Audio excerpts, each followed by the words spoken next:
Hello, everybody. Welcome to another episode of the Holton Talks. You're joined today by myself, Scott, and we've got Sunderland fan Adam on. Adam, how you doing? Yeah, I'm good, mate. Yourself? Yeah, not too bad. We've kind of chatted a few times via TikTok. Adam goes under the name of Adam the Tanker Driver, if I remember that That's right. right. Yeah, yeah. So yeah, go check him out. He talks Sunderland, and yeah, go check him out. Um, we'll get straight into the game. 1-1. Obviously, the red card kind of was a bit of a sucker punch for you guys in the end, but to be fair, I kind of always had a feeling that you'd probably get something out of it. I mean, how did you see it in terms of from a Sunderland point of view? Good point, or would you have rather, obviously, if you kept 11 on, would you thought you could get the 3 points? It was a good point. I would have took a point before kick-off. But I think if we had 11 men, I think we might have nicked it. I think I said to you before the game it would be 2-1 Yeah. or 2-0. I might have been because I didn't expect you to score. Um, but yeah, if we had 11 men, I think we could have nicked it. Yeah, I mean, obviously, I think you got it was a decent start by you guys. Villa are quite tentative at the moment, and like we were just saying there off camera, I can't quite put my finger on what's going on. Team selection for Villa, I still can't quite work out why Harvey Elliott wasn't starting. I kind of get the Sancho one because I don't think he's fully fit. You lot have obviously had a lot of new players, and you seem to have they've been integrated really quickly. Um, your two centre backs yesterday, unbelievable. I thought. Obviously, I don't know a lot about them, but they were very impressive. Yeah, I don't think many people know much about them. Mukalele come from PSG and Alderete. I forget where he comes from now. But it was Alderete and Dan Ballard at the Yeah, start of the season. But obviously, Dan Ballard got injury. First came back yesterday after injury. Um, but the last two games, even against like Crystal Palace the weekend before, they were just solid. You can tell that they've played at such a high level together. yeah, They're both quality centre halves. yeah. I mean, the game I thought, and you can see, I thought it was kind of you guys are probably on top up until the red card. Now, if I'm seeing it as a Villa fan, I might argue the red card, but ultimately he's probably a bit of a silly boy. Although Cash did make the most of it. What were you thinking at the time when the red? Because up until that point, it was quite even.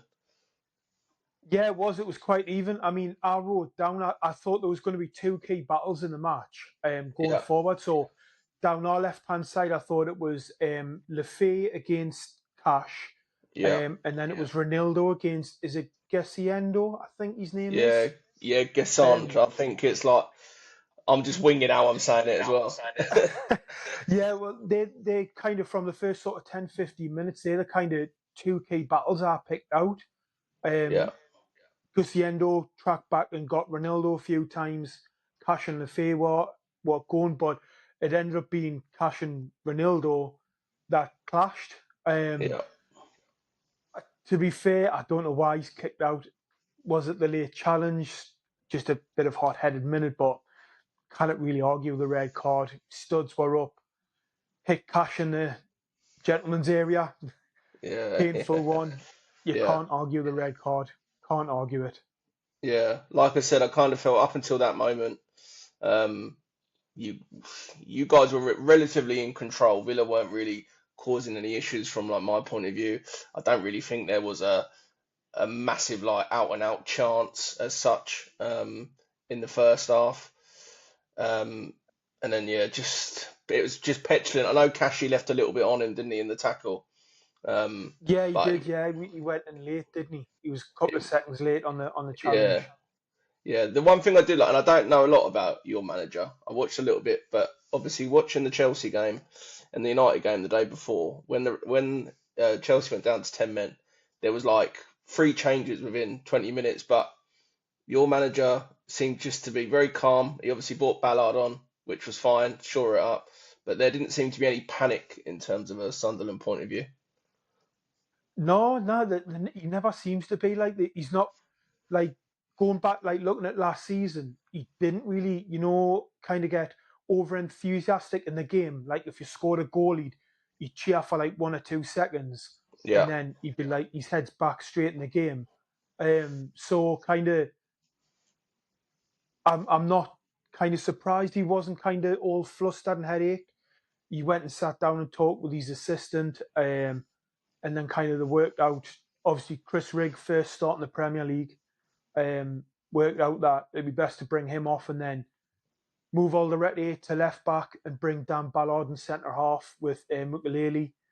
Um, they seem to have like the plan there ready in case anything happened. So yeah, it was all kind of plain sailing, if you get what I mean. Like they've always got that backup plan. yeah. I mean, after that red card, I was watching it thinking Villa needs to score now because I thought if you get in at half time, you guys can regroup. And I know Villa are shocking against 10 men at the best of times, let alone when they're in a bad run of form. But the minute you got to half time, I just thought, yeah, Sunderland can just get in now, regroup. Obviously, they'll have the fans on side. Home record so far this season for you boys has obviously been, really good. 2 wins out of two. Um, Stadium Light. I mean, it's a proper stadium, a great stadium. Um, Yeah, Obviously, before we get into the game anymore, are you just buzzing to be back in the Premier League? mate. Honestly, it's I kind of still have to pinch myself. Like Yeah, you're playing like the likes of Aston Villas, your Brentford who's been there a few years, your Crystal Palaces, your West Ham's first game of the season. It's kind of I'm like obviously your key game's the derby game. Everyone wants that game, but I'm just enjoying the experience as a whole. It's yeah, great to be back, and the likes of Villas coming to the Stadium of Lights. As I say, your West Ham's, your Arsenal's, your Tottenham's, all them teams coming to the Stadium of Light, and you're thinking, I'm seeing the best players in the world here. It's yeah, just yeah, brilliant. It's great to be back. yeah, yeah. It's rocking up there as well. I mean, I watched the playoff game where Ballard scored right at the end against Coventry last season. I thought that is proper going off right now. And Oh, honestly, I was there. Like my shins were black and blue off jumping in front of the seats and everything. yeah, Honestly, it was unbelievable. It was something you never thought you'd experience. Like I yeah, thought the best game I've been to was when Defoe scored that volley against Newcastle. That was yeah, yeah, phenomenal. But then that just took it up to another level. Like yeah. it was just crazy, like really crazy. A long time coming as well. Yeah, 8 years of suffering, four in League One, and then the Championship.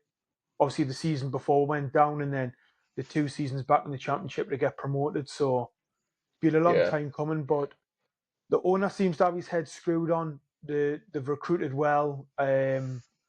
They've done stuff behind the scenes which has brought the club together. Like they've upgraded the training ground, the concourse, they've brought in staff behind the scenes, the media centres. They've done all sorts to kind of bring the club together. And obviously, as everyone's well aware, they've spent like 150 million in the summer, which I didn't think they'd do. I don't think any Sunderland fan thinks they would have done that. And it just kind of it's brought the club together. Like it's not felt like this in a while. yeah, yeah. I know what you mean. With Villa had similar, obviously, when our owners come in, and you kind of get that feeling where everyone's kind of in the same direction. And I think the hard thing coming up now, and we've obviously seen it, is you've got to spend money, and it's a gamble no matter what. And some of the signings won't work, some will. At the moment, your signings seem to be having a positive effect, and you couldn't have asked for a better start, really, in terms of what they're doing. Yeah, now the you would expect for bringing in what 14, 15 players have brought in. You would Yeah, expect a stumbling block like first couple of games for them to gel and stuff. But they've just hit the ground running, each and every one of them, yeah. which has been huge credit to like Lebris, the backroom staff and everything. So couldn't have started any better, really, from my point of view. Yeah, yeah. No, I think Sunderland are a proper football team, and you know them teams like Sheffield Wednesday, and they should be back in the Prem really. So definitely enjoy it. That's what I will say. Yeah, definitely will, definitely. Back to the game then. Obviously, it gets to half time 0-0. Like I said, I was a bit disappointed from a Villa point of view because I felt like yeah, when you're down, Villa should have really gone and gone for it a bit more in that first, what was there, 10, 15 minutes until half time. Um, the first, obviously, main chance of the second half was a header by Alderati where it come off the crossbar. And I think, oh God, like, well, if we go 1-0 down here, then we're done for. But it's a good header. He was really unlucky with that one. Yeah, brilliant header. If I remember rightly, he was kind of backpedaling, wasn't he, Yeah, and got kind of quite a like bit of looped power it. on it. Yeah, To beat Martinez, what he's 6'6", 6'7", quite a tall keeper. yeah. Um, to get that kind of looping header on him was good, and it was just 2 inches low, and it would have been a perfect goal. Yeah, Villa were they were definitely struggling with the physicality of Sunderland, weren't they? Every time there was a long throw or a corner, the delivery was good, the throw was good, and I mean Villa saw it against Brentford, where we were struggling to defend that. The long throw seems to be kind of like coming back into fashion as such. But Yeah, it I does. was Yeah, surprised by how physical Sunderland were. Not in a bad way, because I think, listen, you've got to play to your strengths. But I've seen it with like Leeds signed a lot of players that were big and physical. Sunderland, a big and physical side. Um, I just wonder if that is maybe the way to go if in terms of the promoted team staying up, and to give yeah. yourselves the I best think chance. obviously we're back line. You've got obviously the three centre halves, Mukalele, Alderete, Ballard, who are all, I think, 6'4" plus, Yeah, big strong units, and you've got to kind of utilise them. And I know Mukalele takes the throw-ins; he's the one with the long throw-ins. But if you've got Alderete and you've got Ballard in there, who's well known for headers, you've got to kind of utilise that a bit. yeah, And you've got to play to your strengths when you're a newly promoted side. yeah, 100%. And obviously it's something that they're working on in the training ground. Yeah. Yeah, I mean, obviously Villa go 1-0 up, and uh, your goalkeeper has made a good start. I've seen him a couple of times now. I thought he was actually really comfortable up until then. It just looked to me like he tried to punch it more than try and palm it. I think if he palms it, he saves it. Um, I know Yeah, it had a bit of right to left, didn't it, and whatnot. But disappointing from your perspective, the goal to concede. yeah. I mean, I'm a keeper myself. Okay, And yeah, I I was watching. Was it David Ria the other week? Was it against Liverpool or something? He was saying that the Premier League balls are quite hard to kind of grasp when they're going through the air. They've got quite a lot of movement to them. yeah, I did see that Um, actually. Yeah. so kind of when you look from behind the ball, when Cash strikes it, he kind of strikes across the ball, so it Yeah, kind of swerves outwards. So obviously, by the time it comes to the players, I mean, I think it was about 25 yards out. By the time it comes to the players with that pace on it and he's cut across it, um, yeah, should have gone with his hands open rather than a fist like that. yeah, Hands open, could have saved it. He made a tremendous double save in the first half when you had that free kick, but Watkins was offside. Um, so yeah, he's kept winning the game against Crystal Palace. He's been really strong. So one mistake in the first 5 games you can kind of forgive, if you get yeah, what I mean. yeah, yeah. I mean, it wasn't like there was no turning from the Sunderland fans or anything like that. Yeah, from a Villa perspective, we obviously can't buy a goal at the moment. So the fact that the one that we scored in the week was a goalkeeping error, we'll put this one down as a goalkeeping error. Um, like I said, we'll take it. Again, though, we had that massive chance after with Marlon, which again I thought obviously I don't know I think it was Alderati that got back, and um, I think if that goes 2-0, it's obviously a different story. I think it kills the game off. Um, he should have done better, Marlon, really with that. But as the game kind of went on, I don't know how you felt, but I thought if Villa don't get a second, Sunderland are always in this. And although you weren't creating loads of chances, um, you didn't have a panic like I said earlier. There wasn't no panic or anything like that. And the longer it went, I just thought, yeah, they'll pit one here. Were you quietly confident that you get one back?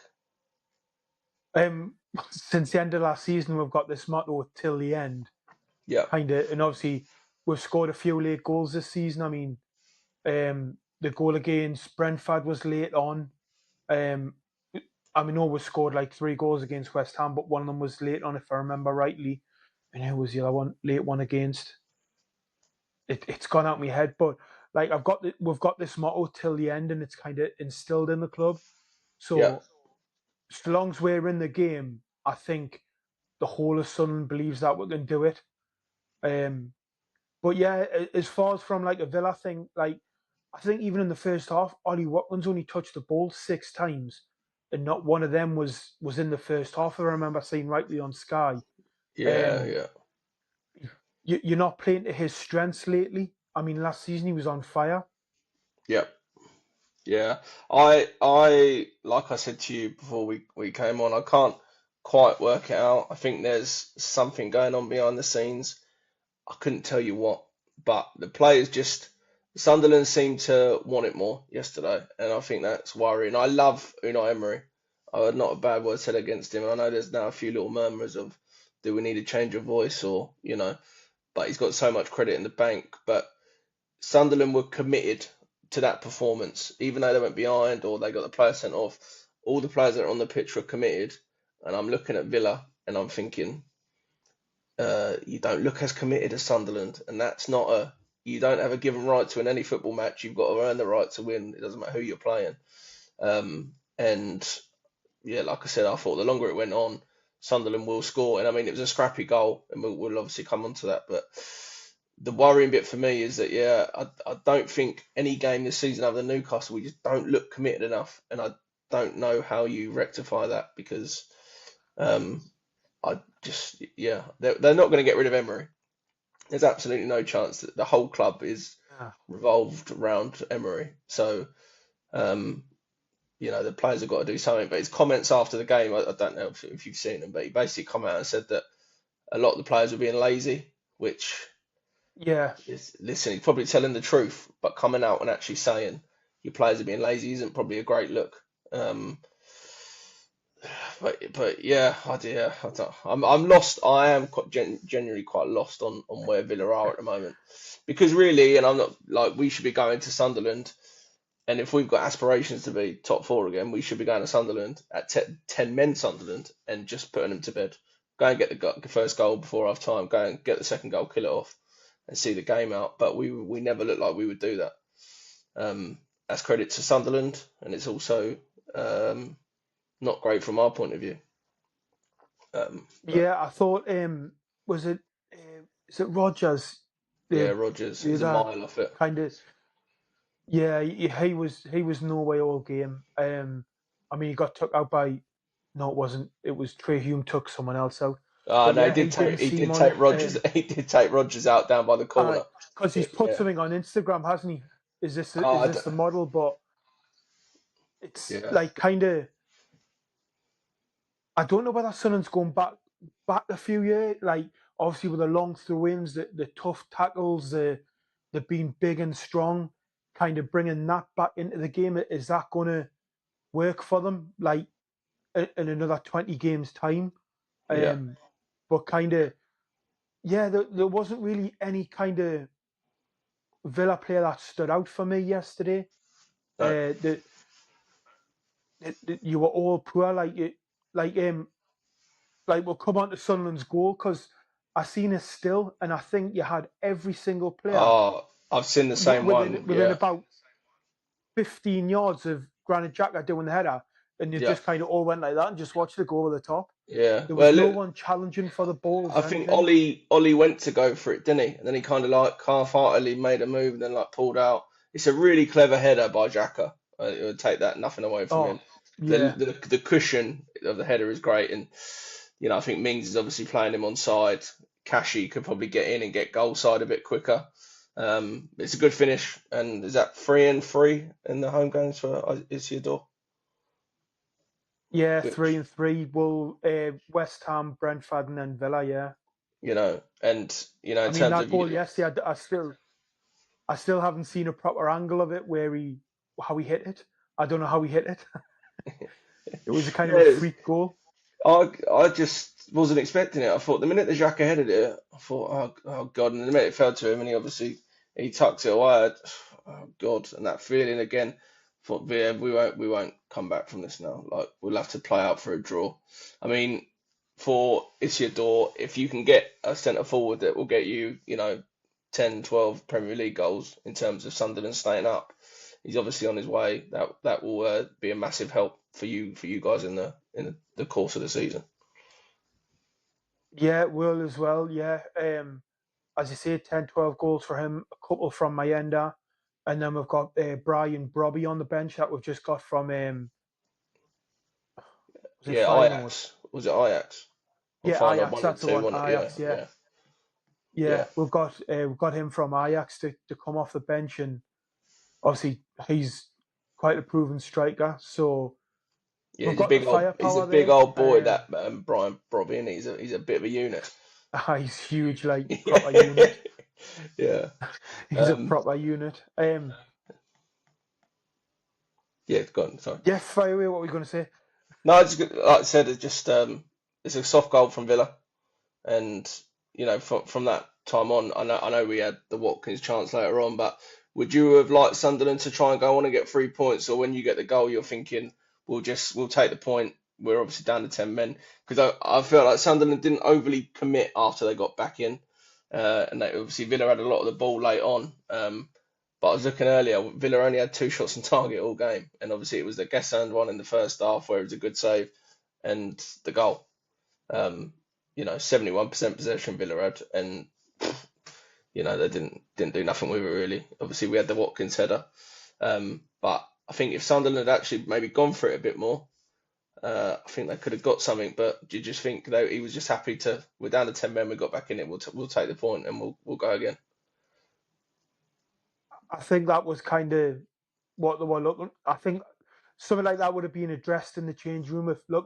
If they get one, we'll commit to a certain point and try and get back in the game, and then we'll try and steady the ship. So I'm presuming it's something that they talked about in the dressing room at half time. Um, but yeah, would have liked to see them go. Yes, I would have liked to see them maybe go for it a little bit more because kind of that last sort of maybe 8, 10 minutes, it was just kind of ball in the box, ball in the box, ball in the Yeah, box. You just weren't really threatened. Like you haven't got like kind of that centre forward. Like what is it all winner? You win your headers and hold the ball up. I yeah. don't think that I've like Ollie Watkins is not that sort of player. So it wasn't kind of. It was only going to ever be like another Matty Cash goal where it would come back out and someone would take like a shot from another 20, 25 yards out that would have possibly undone with because I don't think he's really had Nah, any oomph I about you to go and get it. I said it in the summer. I would have quite liked Villa to have signed Calvert-Lewin on a free transfer because I think he's a different profile to Watkins. And that game yesterday would have been not ideal for him, but we're putting balls in the box. And let's be honest, Ollie against Ballard and Alderete and Mukulele, he's not going to win any headers. The one that he maybe should have won, he totally missed, which is obviously frustrating. But that was the one moment of quality where we actually, I think Sancho put the ball in. But the rest, it was get to the byline, cut it back. Like we touched on already, Sunderland are a big team. You're doing well. They're sat there in a low block. Harvey Elliott had that other one, didn't he, where it come out to him. But that was the only way that Villa really looked like they were going to do something. It would be a block. It would come out to someone. But we didn't look like scoring from cross in because it was a Sunderland head, a Sunderland block. Um, yeah, from my point of view, really frustrating because I think mix it up slightly, like someone have a shot because we didn't really do that. Like I said, we've had 2 shots on target. It's really not good enough from a Villa point of view. Um, and Now you yeah, had that late chance on, didn't you? Where was it Sancho that crossed it in, and yeah, it went the back post and yeah, Cash just missed it, like he was inches off it. yeah. So yeah, you had that chance as well, but now you didn't really kind of threaten us like I thought No, you would have. no. I think it's probably obviously it's a good time to play us because confidence isn't great. I wrote down your next 5 games. You've got Forest away, United away, Wolves at home, Chelsea away, Everton at home. Um, do you think that obviously 2 big away games coming up? Have you got like a points tally in mind for the next 5, or now that we've had 5 and you've got eight Um, points? yeah. or do you just think it's like home form is I think obviously we could get, key? yeah. I think Forest under Pochettino, I don't think they'll be as good as what they were under Nuno. So No, I I think agree. Yeah, there's a possibility of three up for grabs there. It depends what Man United team you play. Like if you play the yeah, one that they played against Man City, um, you could go and smash them 3-4-0. Or you've got the one that kind of the Man United that played against Chelsea, where they played well and arguably deserved to win the game. yeah. So it depends what Man United team you've got. Wolves, I think, will win. Who else did you say was in there? There was You Everton. got Wolves at home, then Chelsea away, Everton at home. Ah, see Chelsea again. Like I don't know whether I'm being too optimistic, but I've said all my Newcastle mates and people who I talk to on any given day, it doesn't matter who you're playing, anyone can beat anyone, Yeah, and that's exactly. kind of the motto I'm going in with. Yeah, Um, so kind of if we can come out with the next 5 games with seven 7 points, 9 7 7 9 points, I'll be happy with yeah, because I generally think that there's some winnable games even away. yeah. I think teams will struggle at obviously Stadium of Light. I just think the crowd. It's obviously a big crowd, big stadium. Villa City yesterday. Just think teams will go there, and me putting on like a neutral headers. Um, I hope Sunderland do obviously do well and stay up. I think out of all three of the promoted teams, I don't like Leeds. I don't think anyone does, and Burnley are just a bit tin potting though, really, without like being horrible.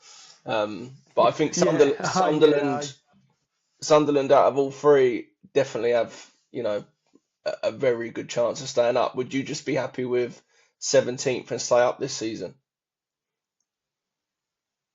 yeah.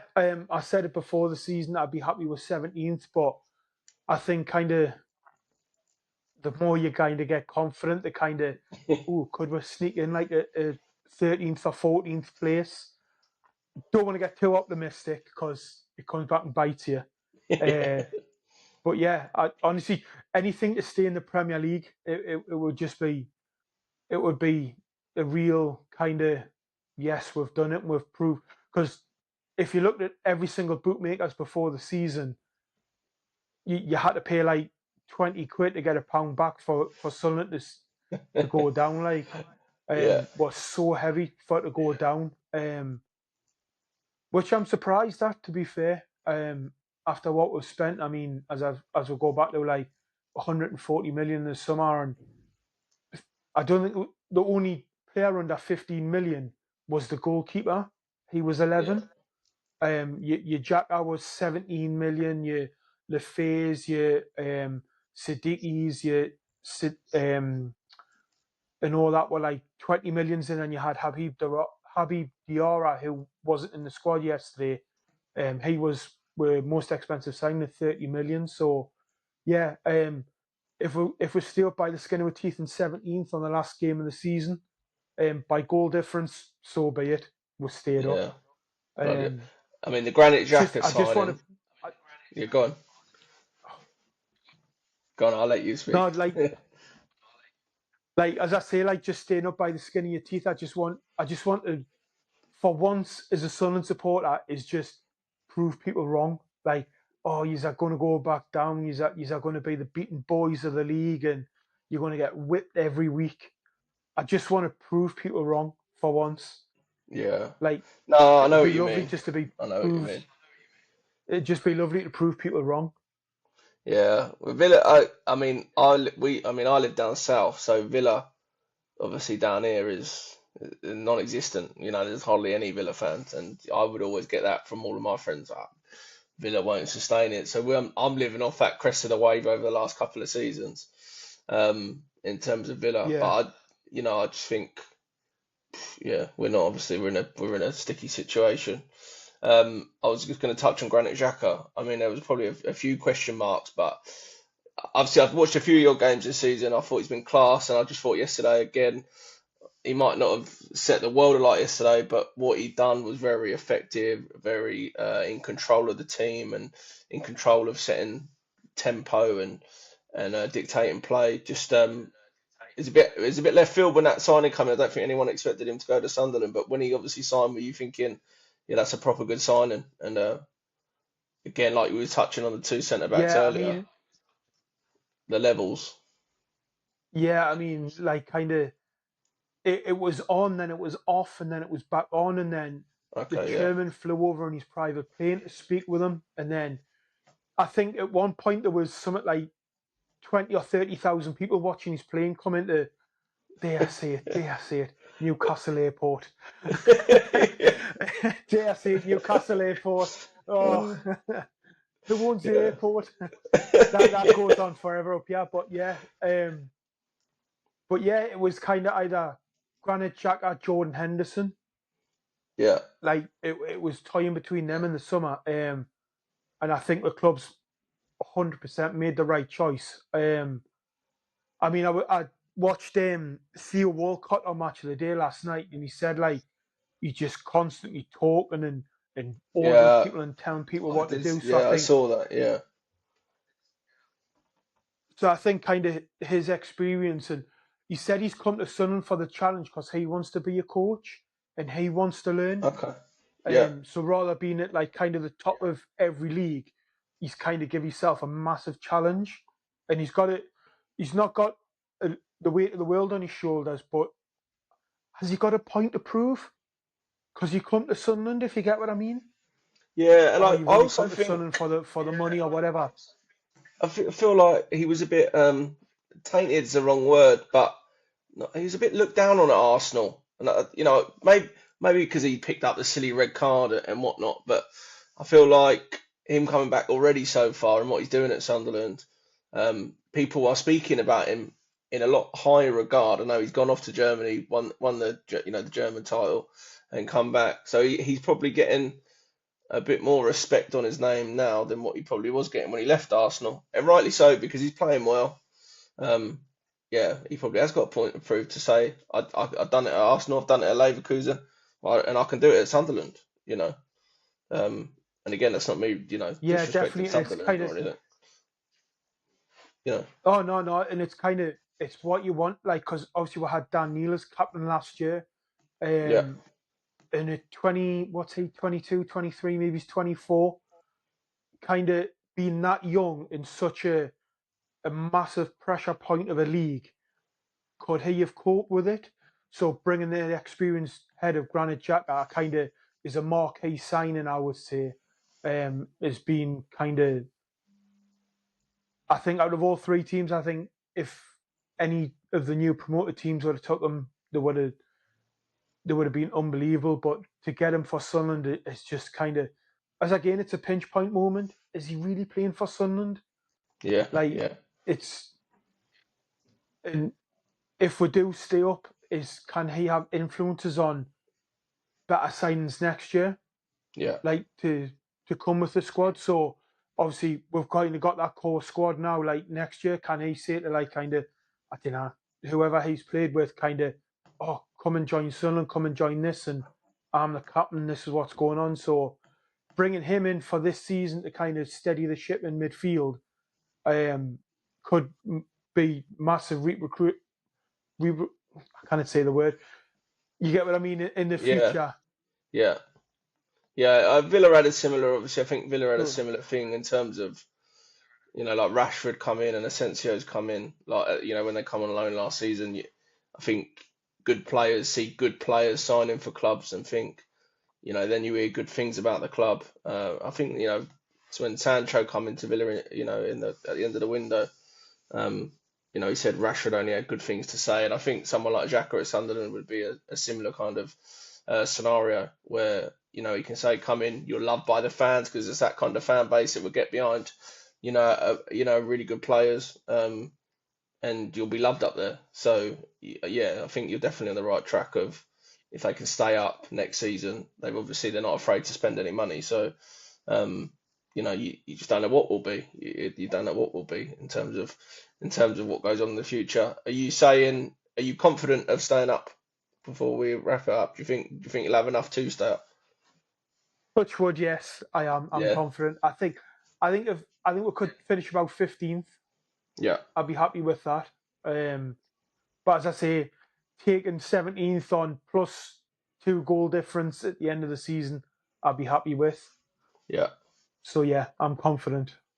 yeah. Can We I done just a get your take? yeah. Yesterday at the end of the game, yesterday at the end of the game, going back to the game, what did you make of Emery a minute early shaking the British hand and walking down the tunnel? Well, What's kind of that? so Emery's a funny one, and this wouldn't ever get media coverage because Emery never claps the fans anyway. So anyone that watches Villa all the time will know. You get a certain managers, they'll go over, they'll clap the away fans, they'll come over at the end of they'll shake the ref's hand, they'll go around the whole stadium and clap the home stand. Emery, home or away, will just walk down the tunnel. So even at Villa Park, he won't go and clap the whole end. He'll walk straight down the tunnel. Any away game, the minute it finishes, straight down the tunnel. Um, Yesterday's one slightly different because obviously there was still a few seconds to play. I just think he was highly frustrated that it looked like I think the ball went out of play or something, didn't it? And obviously that was probably pretty much game done. I think more would have been made of it if he didn't go and shake Labre's hand, and maybe that is slightly disrespectful not to wait to the final whistle. But I just think he is probably really, really pissed off. And like I said, mainstream media would never say it, but he never goes and claps the fans anyway. It's very much I'm straight down the tunnel, and I do that every game, home, win, lose or draw. That's never changed from the minute that he's come in. Like I said, it's just slightly different because the game hadn't finished, but I just think from his point of view, he's probably highly frustrated. He's used to winning football matches. He's used to the word that Emery always uses is control. He wants control, and I just think this season, for whatever reason, we've had no control in games, and even yesterday, we should be going to Sunderland and we should be controlling the game better. We should be uh, Yeah, on the front foot, and we weren't. And ultimately, like I said earlier, I think that comes down to Sunderland probably wanted it more, and you've got no divine right to win any football match. And I think he's probably watching it thinking, we're nowhere near like we were last season, and he's not used to that at Villa since he's come in. Obviously, we've had a massive, trajectory upwards. Um, we've very much overachieved, and I don't know if it's a case of we're now plateauing out and players have reached their peaks, and we're probably just going through a rough patch. Um, but listen, like I said, I won't have a bad word said about him. He's given me, in terms of my time supporting Villa, I never thought we'd get to the Champions League. Similar to what you were saying about being back in the Prem. If you had said to me, the PSG game last year was the ultimate one for me, I never thought that I'd be seeing us in a quarter final of the Champions League. Um, so, he deserves time to get it right. Was he right to do that yesterday? Probably not. It's a slightly better look, but I think more's been made of it because, again, mainstream media don't know everything that goes on at Villa. They don't know everything that goes on at Sunderland. They just want to pick up on little things.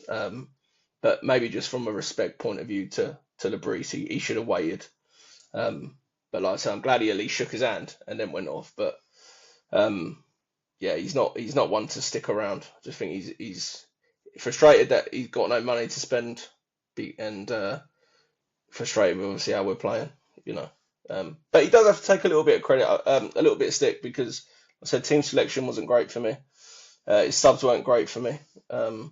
So he does have to take a little bit of stick, but yeah, I'm sure that he'll get it right in the long run. But yeah, it's a funny one. Like when Sunderland come to Villa Park, you'll see what I mean. He just straight off. There's no quick clap to as he's literally walking off, and that's it. I, So I think it'll be a completely different game down at your place, yeah, like yeah. later I on like this season. And obviously, if we're still in the bottom three when the reverse fixture takes place, and we're in a very bad place. So I like to think, and obviously our record at Villa Park, we've only lost once in the last year. So and that's in all competitions. So including even the Champions League game. So I'd like to think when next time we're having a conversation like this, that Villa are in a bit of a better place. Yeah, And hopefully, from your point of view, you're still outside the bottom three and still in the mix of staying up.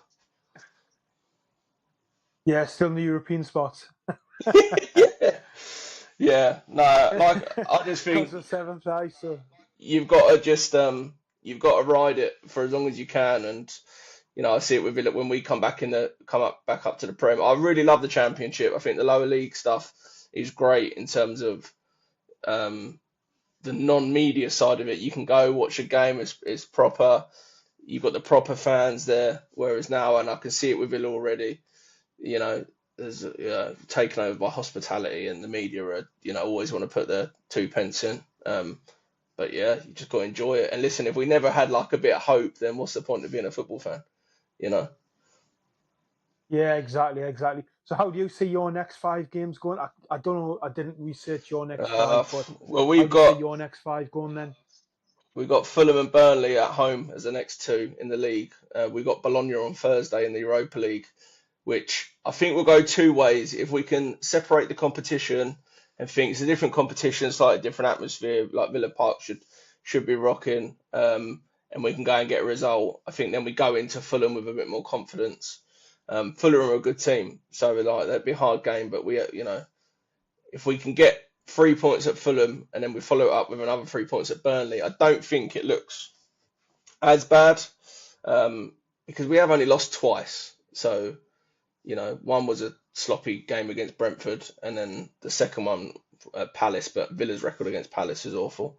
But to be honest, I can flip that because after them 2 games, we've got Spurs, City, and Liverpool.